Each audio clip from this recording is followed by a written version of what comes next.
So you decided to buy an Airstream, and you're like, okay, just go on the website, find some dealerships, and go and around, start looking for Airstream, and find what you want and buy it.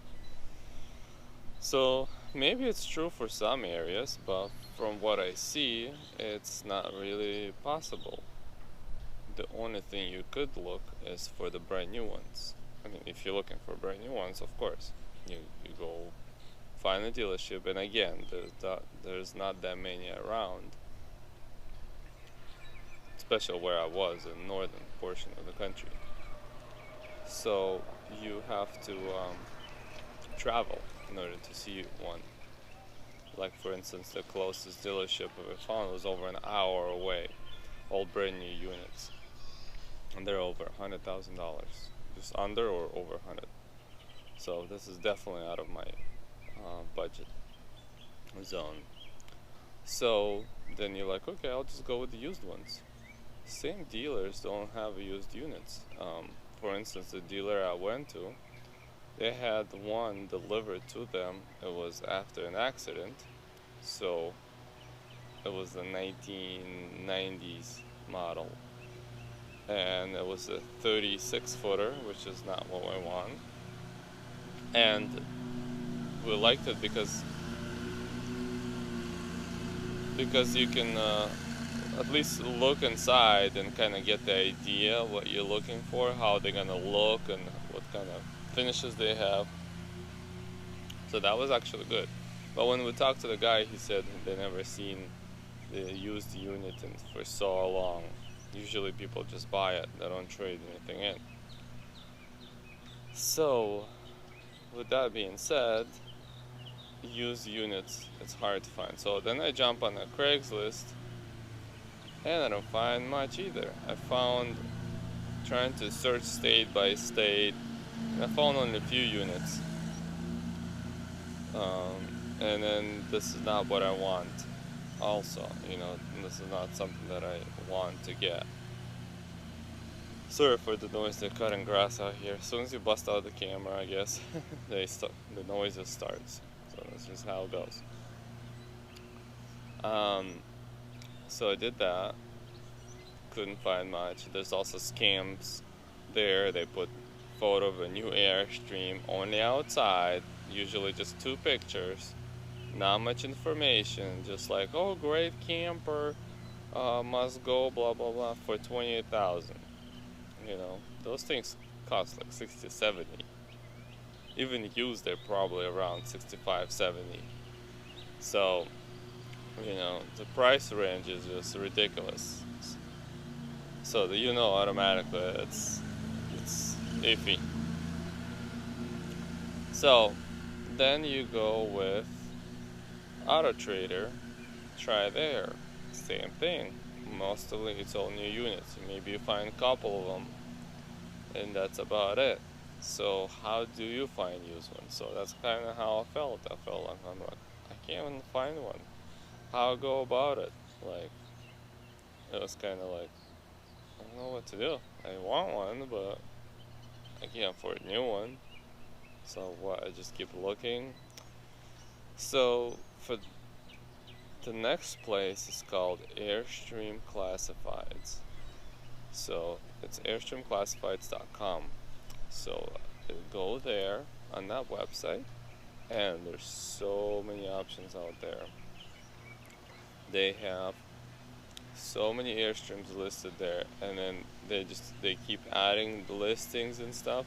So you get the units go, the new units come, they release new units. So, and the thing is, when you go on there, you gotta look, find what you want, and then most likely, I think 100% of the time probably, where the location of those trailers would be anywhere in the country. So for instance, the few units that I were interested in and found similar layout, the length and everything, and then my price point, they were like one of them was in, I'm in Northeast up high, and then one of them was in Carolina, South Carolina I think. The other unit was in California on the other end of the country. Then the other unit was in Virginia and Wisconsin. So it's like all over the map. So that's what you have to do, is once you find one, you gotta go there, look at it. If you decide to buy it, you might have to come back again, or have somebody deliver it, or go with it on the truck and bring it back. So that's what you have to keep in mind. So that's probably another, $1,000 or so just to go and get one, with the fuel and maybe less. So depending where you are in the country, the price of gas and tolls and all that thing. And yeah, so that's the deal. So on the Airstream classifieds, when I started looking, the prices were not low either. So I realized how expensive the Airstreams are, even used. It's crazy. And the thing is, at those prices, those things go. Like, for instance, I called this guy. He was selling Airstream. It was a 2005 31 foot classic. And he was out of Virginia. So he was selling that thing for $39.5. It was in excellent condition. I mean, that thing he kept it he had the garage for it.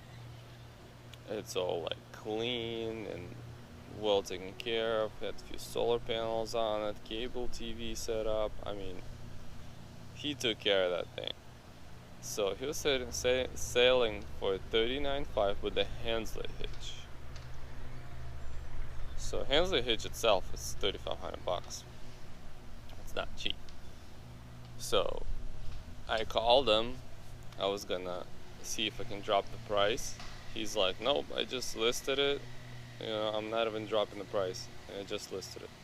So I'm like, okay. So literally a week or two later, I call him up again. It's gone already. Somebody came down and picked it up. So, and I asked him, how much did you get it for? He said he got the asking price. So then the other unit, I reached out to the guy. He was selling a 28 foot. It was a 2000 year model. He was selling for $23,000 in South Carolina. So I was gonna go there and pick it up. So I couldn't go that weekend, but I was able to go the following weekend. So and I called him up. Same thing. He said already sold. So yeah, they go fast. So if you find one, you like one, just go and get it. Look at it, like it, get it, don't like it, pass it on.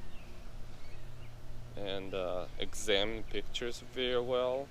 Try to find issues ahead of time. So something that might change your deciding factor. So the unit that we found, it was priced very good. That's why we jumped right on it. It was we were able to drop $2,000. So the listing just came up. We literally called like the next morning. Called them. I was able to drop $2,000 over the phone, and I went out and then the following weekend I went and picked it up. But for that such a low price, what I got is trailer with the water damage. I didn't know that at the time of buying, so I didn't know what to look for. I just didn't know. Never owned an RV, never owned Airstream. I didn't know what to look for. So anyhow, so we got the trailer and had water damage. So this is what you could go get into as well with the used unit. So I don't know, either watch bunch. I mean, I did watch a bunch of YouTube. I mean, I'm kind of handy. I do repairs and stuff. I've done house renovations, so I have some experience, but even then I did not notice the water damage. It was cold. It was rain with snow when we're driving there. That was in the fall actually, and so when we got there, I mean, it had some water, a little bit of snow, wet snow on the trailer. It was melting and dripping down. But inside, he explained to me the window had the leak. He fixed it. That's why I have those streaks. And then I walked inside, and it didn't smell much mold or anything. I mean, it did look old, it's an old unit. It was 2003. So, yeah, but once I started driving and the weather got warmer, more rain, as I was heading towards the East Coast, where it was warmer, when we brought it back, I started noticing, I noticed the carpet wet, and it get more wet, and more wet, and more wet as we're driving. So then I realized there's a bigger issue than that. So when we brought it home, I started inspecting. My wife automatically noticed the smell of mold smell. So that's the thing with the used units or trailers. If you find one, I don't know how to test it for if it has leaks. Buy it when it rains, or go through a car wash. I don't know. You can climb under.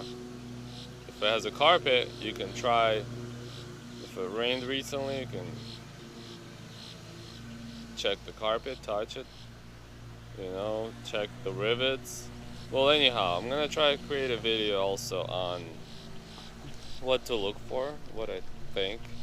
This is just my opinion after renovating the whole trailer. So maybe I can point out some pointers what to look for. Maybe it might help somebody in the deciding factor, because I did not know about those things. And maybe it would have been helpful if I knew what to look for, but anyhow, have a nice day.